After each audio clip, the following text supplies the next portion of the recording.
ಬೆಂಗಳೂರು ಶಿಕ್ಷಕರ ಕ್ಷೇತ್ರಕ್ಕೆ ನಡೆದ ಉಪಚುನಾವಣೆಯಲ್ಲಿ ಕಾಂಗ್ರೆಸ್ನ ಅಭ್ಯರ್ಥಿಗೆ ಗೆಲುವಾಗಿದೆ. ಪುಟ್ಟಣ್ಣ ಅವರು 1500ಕ್ಕೂ ಅಧಿಕ ಮತಗಳ ಅಂತರದಿಂದ ಗೆಲುವನ್ನು ಸಾಧಿಸಿದ್ದಾರೆ. ನೆನಪಿರಬಹುದು, ಎಸ್ ಟಿ ಸೋಮಶೇಖರ್ ಅವರು ಕೂಡ ಇವರ ಪರವಾಗಿ ನಿಂತು ಬ್ಯಾಟ್ ಬೀಸೋದಕ್ಕೆ ವಿವಾದ ಸೃಷ್ಟಿಯಾಗಿತ್ತು. ಇದೀಗ ಎಪಿ ರಂಗನಾಥ್ ಮೈತ್ರಿ ಅಭ್ಯರ್ಥಿ ಎಪಿ ರಂಗನಾಥ್ ವಿರುದ್ಧವಾಗಿ ಪುಟ್ಟಣ್ಣ ಗೆಲುವನ್ನು ಸಾಧಿಸಿದ್ದಾರೆ. 1506 ಮತಗಳ ಅಂತರದಿಂದ ಪುಟ್ಟಣ್ಣ ಗೆಲುವನ್ನು ಸಾಧಿಸಿರೋದು.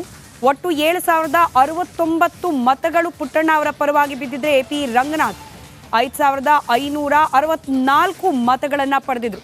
ಬೆಂಗಳೂರು ಶಿಕ್ಷಕರ ಕ್ಷೇತ್ರಕ್ಕೆ ನಡೆದ ಉಪಚುನಾವಣೆ ಫಲಿತಾಂಶ ಹೊರಬಿದ್ದಿದೆ. ಇದೀಗ ಕಾಂಗ್ರೆಸ್ನ ಅಭ್ಯರ್ಥಿ ಪುಟ್ಟಣ್ಣಗೆ ಗೆಲುವು ಲಭ್ಯವಾಗಿದೆ ಮೈತ್ರಿ ಅಭ್ಯರ್ಥಿ ಎಪಿ ರಂಗನಾಥ್ ಅವರ ವಿರುದ್ಧ.